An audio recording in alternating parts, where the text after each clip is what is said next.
আমি আছি ইন্দোনেশিয়ার বান্ডং শহরে। এই যে চা পাতার ফ্যাক্টরিতে চা পাতা তৈরি করে, বিশাল একটা ফ্যাক্টরি, অনেক বড়। আমি আছি ফ্যাক্টরিতে, দেখেন এগুলা সব চা পাতা বেল্টে যাবে, বেল্ট থেকে মেশিনে যাবে, পরে ছোট ছোট হয়ে দানা হয়ে বের হবে। আমি আছি ইন্দোনেশিয়ার বান্ডং এ।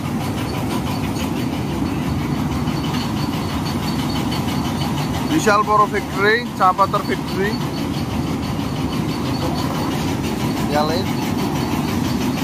রাইসা আমরা ঘুরতে এসছি বান্ডং এ চা পাতার ফ্যাক্টরিতে।